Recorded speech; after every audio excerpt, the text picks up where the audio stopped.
like you just heard. So what is the disruption that you think designers, can make in the market for the millennials? Soma, as we were discussing outside, I think when you're designing for the Indian market, in particular, the disruption I look at is to start telling the story. Like our speakers before us were saying, Veena was mentioning, I think Bireen was mentioning.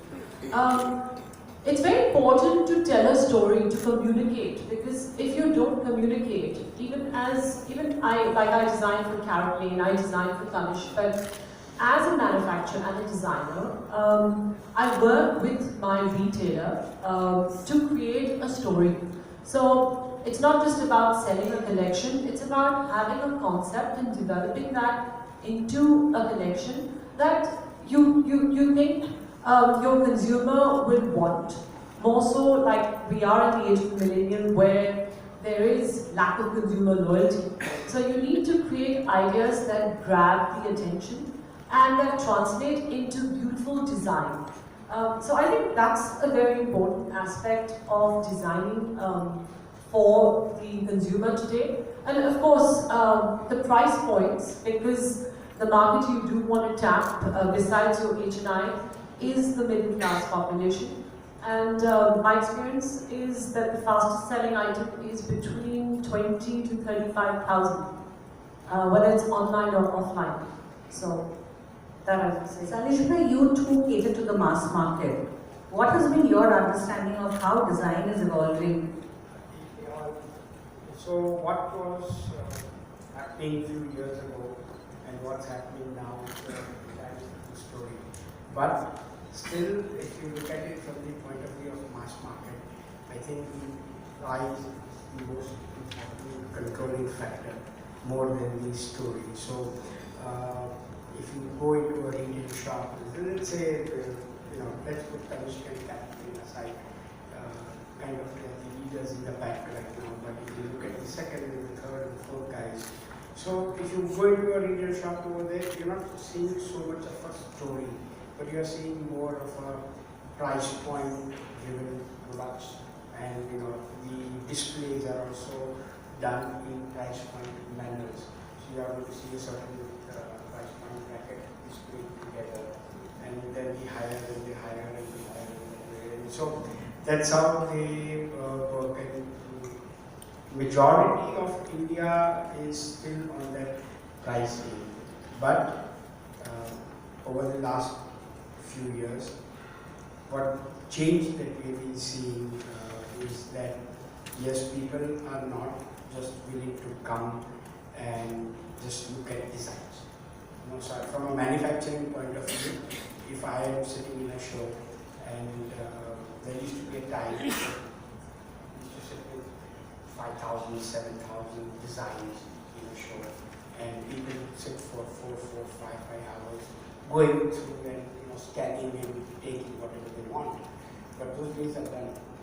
They don't want to do that anymore. They don't want to sit through 5, 7 hours. They want to see what story you have to tell. And so now they want to see products more on display, and you hear them talking. Normally, either the owner and the main sales guy or the main buyer is there, or two buyers are there. And if you're just standing there, and then they talk about, so we can display this in that part of your showroom, or we can, this is how we can do this thing. So they are changing. Yes, agreed that they are changing, but it is still but at a very like you say, story is not important. But initially, but now story is important, because if you don't have a collection, you can't even convince your retailer to take it forward, because the retailer is very price conscious, but you have to tell a story within the purviews of the price conscious bracket. Would you agree? I don't operate at in the same zone as Shailesh Bhai. I'm not in the mass markets. Our experience over the last few years has been that more than price, value has become critical, and raising the willingness to pay. consumer is ready to pay a certain number today for a particular product, whether it's 1,000 or 10 lakhs. But the challenge for the industry is really to get more margins from the consumer. And everything that you do at every level, whether it's design, manufacturing, quality, packaging, service, after-sales service, has to encourage the customer or convince the customer that no, this product or this brand is worth a little more than a playing card. And if I were to cease to exist in a showroom, the customer would miss me. So it's become critical to look at the entire 360 degree of product, not only product design but packaging design, everything. That has been our experience. And it's only possible if we collaborate a little more with our retailer and interact a lot more with the consumer, decide your focus group, and work towards delivering a product and service that is very important to them and irreplaceable to them. And then I think a lot will change. Yeah, what I'm hearing is that obviously for the mass market, it's not so much the story. I think what Farah said, even for the mass market, you may not be needing the story at an experiential level. So when you go to a high-end store and you're talking to a super rich customer or an H&I, maybe they're expecting better customer experience, and therefore articulating the story in a certain manner is critical. But when it comes to the mass market, I think what you meant is you don't need to really articulate the story as much, but at the heart of it, the product design has to talk to the customer. Can I just say something? I agree with Milan. It's really important to distinguish yourself, to give yourself, your brand, a certain kind of uniqueness. You can't want to be the whole pie. You have to choose who you want to be. Who is your customer? I'll give you a personal example. Myself, as a brand, we do one-of-a-kind pieces of jewellery that are very unique, very eye-catching, that stand out. And it's only of late that we have ventured out into looking at a Fred collection, because as a brand we had aspiration that lots of people wanted to buy our jewellery, so we decided to have Fred collections, which we actually retail only in Carrot Lane online, and we're not all over the place. But when we were selling offline, the high-end collection, we decided that we're doing so well, let's also try and get a part of the generic marketing, because that's so easy to do because it doesn't require so much thought. And that was the worst mistake I made a couple of years ago, because I realized that the customer who buys from someone else a generic product doesn't want to buy it from Farah Khan. When they come to Farah Khan, they want a unique design. They want something different that stands out. So that was a failed experience, and it was a very good learning experience for me as a designer and a manufacturer as well.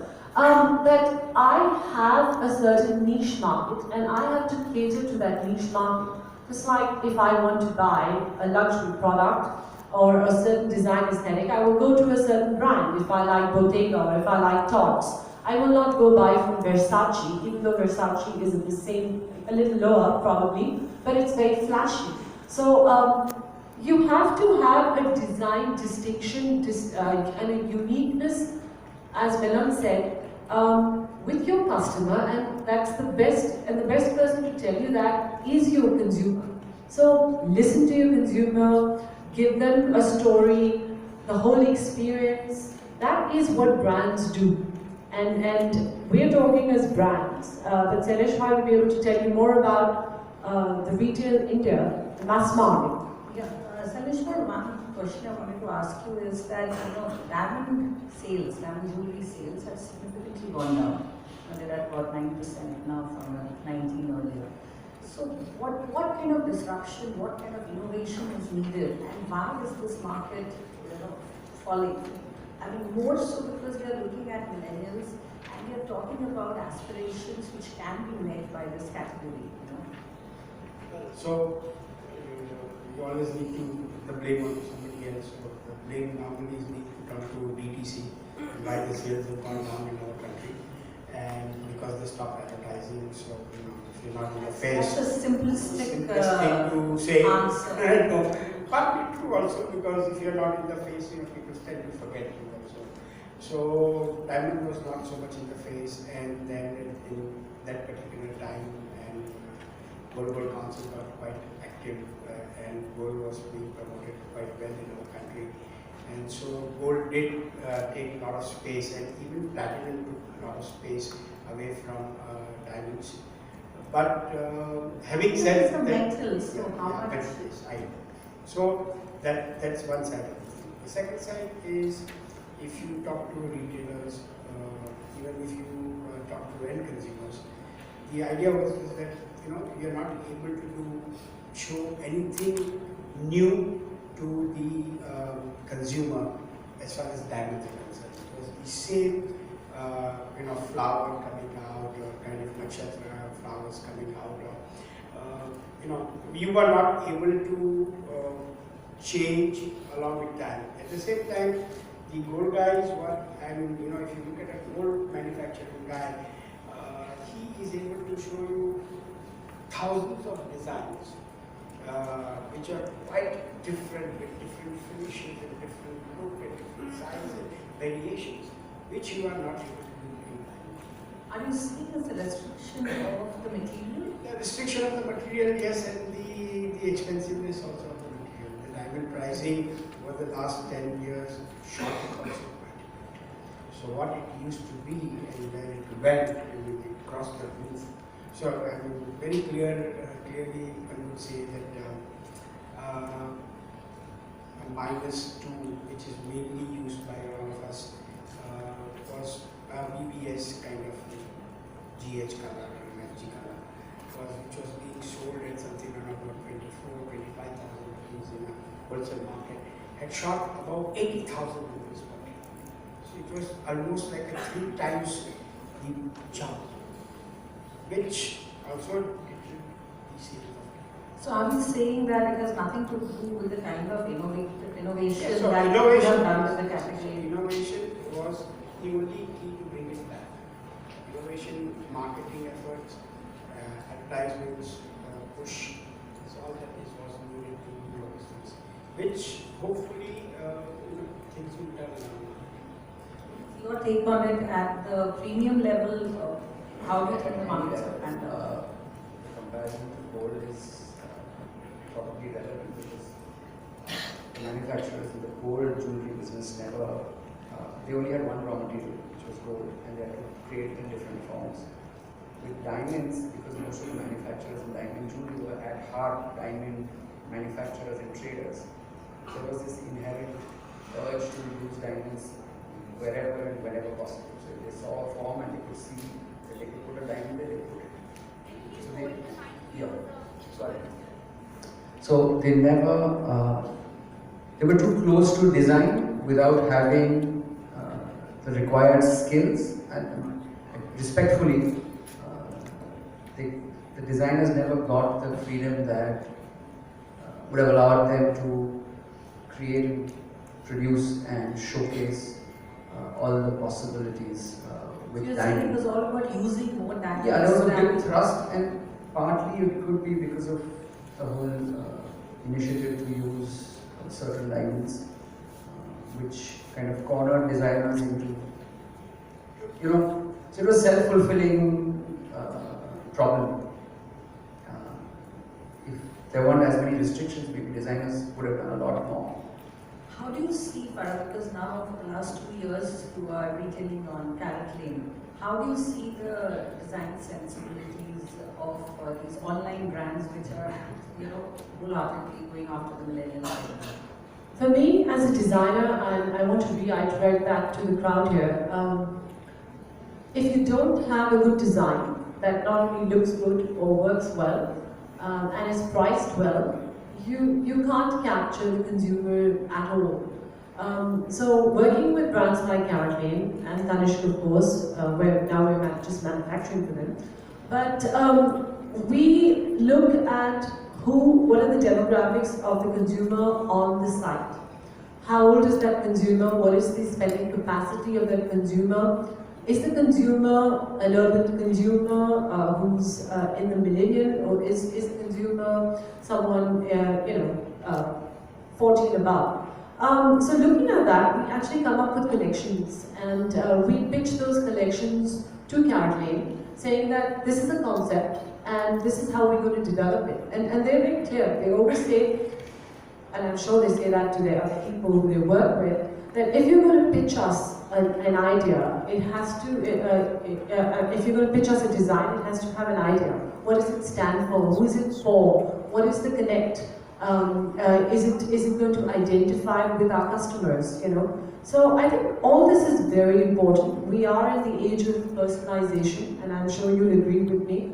We wear jewelry either to define us, or jewelry wears us to define us, as Rena was saying.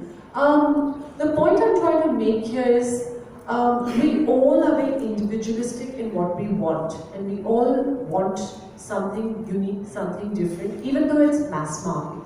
So there was a time where people would take anything that the wholesalers offer. But today, unfortunately, we're living in a world where design is one click of a button away. You're on the internet. You have access to designers all over the world. You have access to jewelry all over the world, and you want something better or as good. So when you go back to your retail jeweler and you say, but I want something like that, you know, and why can't you offer me something else? So I think we as Indians need to think out of the box, or actually not think in a box at all. It's really important to realize that we are one world now. And even though we have our own cultural influences, we need to take that cultural influences and use it with the market that we're catering to.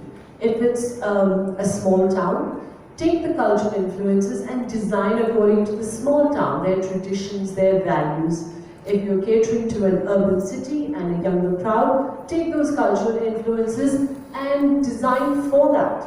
So, very important again to listen to your consumer. Your consumer is king not because he's buying jewelry from you. Your consumer is king because he's telling you what he wants, and you need to service all of it. You need to listen to him and create that emotional connect so he feels so special, like Milan was saying, where he doesn't want to let go of you, even though there's so much competition happening around you. So, you know, taking ahead what Farah just said, that you need to listen to your customers, you need to know your customers, know your markets, and so with your manufacturers. So the question is there enough collaboration happening in terms of transfer of intelligence